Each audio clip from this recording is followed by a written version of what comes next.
Bonjour à toutes, bonjour à tous, bienvenue sur le live Objectif Cash.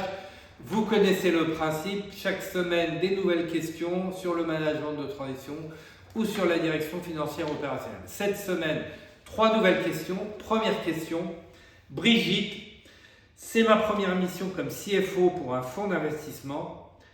Y a-t-il des choses à savoir pour la première réunion avec eux? Alors, oui, merci pour votre question Brigitte. Effectivement, Objectif Cash, nous avons l'occasion de travailler très régulièrement avec les fonds d'investissement. Nous avons travaillé à ce jour pour une soixantaine de fonds d'investissement, majoritaires, minoritaires, family office, BPI France et différents types de fonds, des fonds de retournement, des fonds anglo-saxons, etc. Et donc, c'est compliqué de répondre de manière monolithique à une question, puisque autant de fonds d'investissement, autant de personnes dans un fonds d'investissement que de comportements ou d'attentes par rapport à la direction financière. En revanche, ce qu'on peut dire, c'est que si c'est votre premier contact avec le fonds d'investissement, dans une réunion formelle ou informelle, n'essayez pas de perdre de temps pour montrer que vous êtes compétente. Les fonds d'investissement, si vous êtes directeur financier de la participation en CDI ou en mission, ils vont vous donner le crédit de votre compétence. Essayez plutôt, dans le cours de cette première réunion, de créer un climat de confiance, d'expliquer que vous êtes là pour amener des choses à l'entreprise, que vous serez disponible pour leurs questions, que vous avez une expérience pour éclairer des situations, par exemple sur le bilan ou sur le compte d'exploitation. Donc ne faites pas l'erreur, première rencontre avec un fonds d'investissement, objectif, gagner leur confiance, consolider la confiance qu'ils ont en vous, en montrant que vous avez de l'expérience et que vous êtes disponible, vous serez toujours disponible pour leurs questions. Perdez pas de temps à essayer de montrer que vous êtes compétent, ce que vous êtes sûrement et ce sur quoi il n'y a pas de question.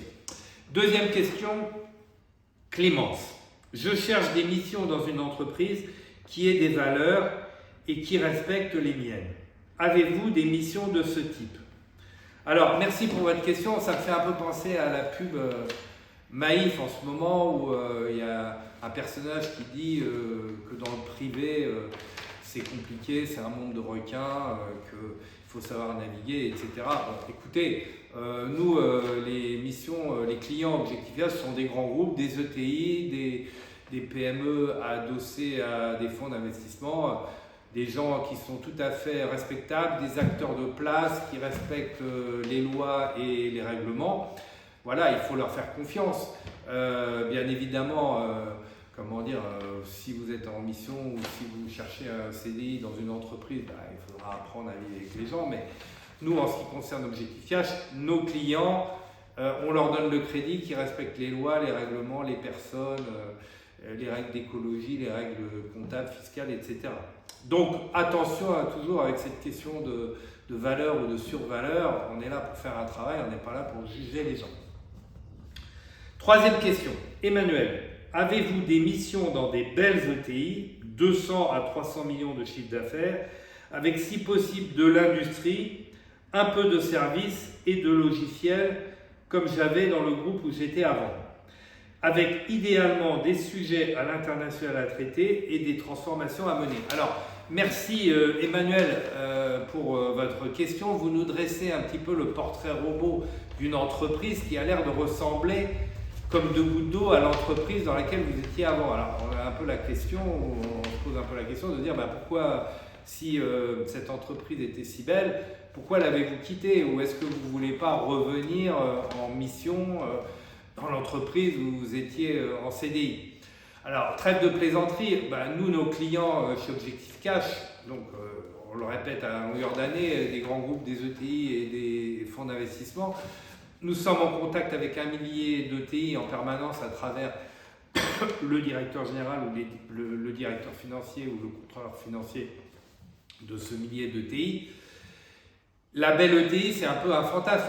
Toutes les ETI sont en concurrence avec des acteurs à l'international. Toutes les ETI ont au moins 30% de leur chiffre d'affaires réalisé à l'export. Toutes les ETI ont des contraintes de production, de distribution, de budget, de délai, de ressources. Voilà, et c'est notre travail de nous ajuster et de proposer des solutions pour permettre à ces entreprises ou aux services dans lesquels on intervient, de franchir un cap et de faire un saut qualitatif. Donc, oui, ne fantasmons pas la belle ETI. Une ETI, par définition, elle est dans un environnement de concurrence, elle a des contraintes de délai, de budget, de ressources, parfois de systèmes d'information. Et bien voilà, nous, notre travail, c'est d'aider à franchir ce cap, à permettre à cette ETI d'avancer dans ce schéma de compétition internationale. Voilà. À bientôt. Merci pour vos questions. À bientôt sur le live Objectif Cash.